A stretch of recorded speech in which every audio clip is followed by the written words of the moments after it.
In addition to this recipe that I was talking about, where we have all of these different aspects that make it possible to school to flourish, or mainly because of this recipe, school can flourish. And this is where the philosophy of education comes to. So the values and practices.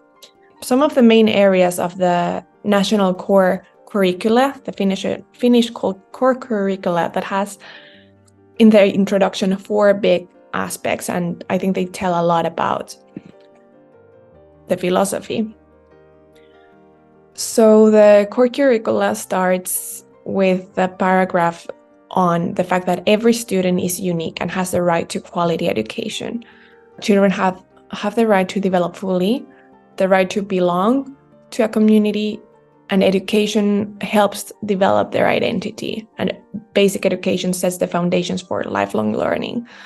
And I think that it's very important that we see the fact that in here, education is seen as part of like a bigger social process, that we are preparing students for lifelong learning, but we are also paying attention to them as the individuals and unique children that they are.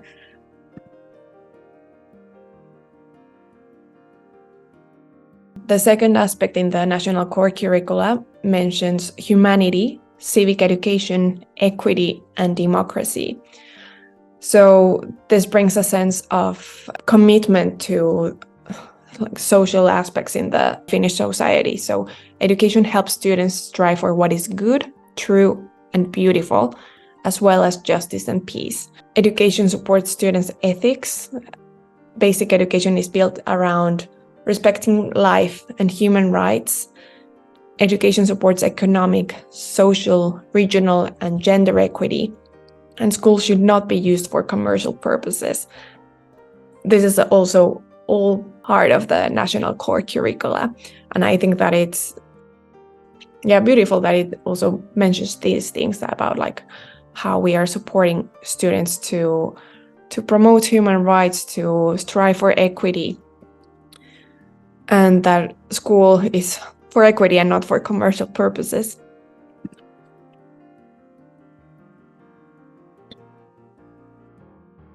Third big paragraph in the introduction of the core curricula is mentioning the cultural diversity. So cultural diversity is seen as a richness. Basic education is built upon a rich cultural heritage in Finland, both from different societies and cultures within Finland, because in Finland we have, for example, the Sami people. The Sami are the indigenous peoples of Finland, and they also have their own different education in Sami language. And around Finland, we learn about the Sami culture as well. I think that we should learn much more, but at least it's going into that direction. It's also learning about the different minorities that we have in Finland, coming from different parts of the world, and schools should work to respect that and help children support their cultural identity and support the intercultural dialogue, so that children, when leaving school, or not only when leaving school, that children at their school age are ready to have intercultural dialogue, and so supporting them to become global citizens.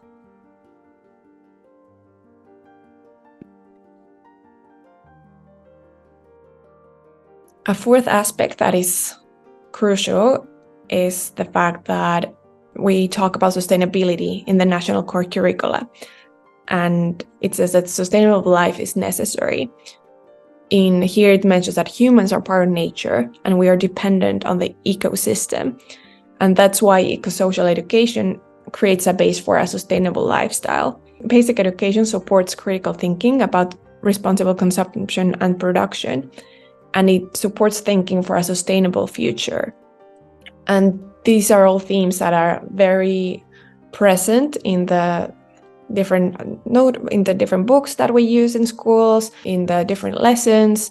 This also, so the core curricula that we're using today, it was created in 2014 and implemented in 2016.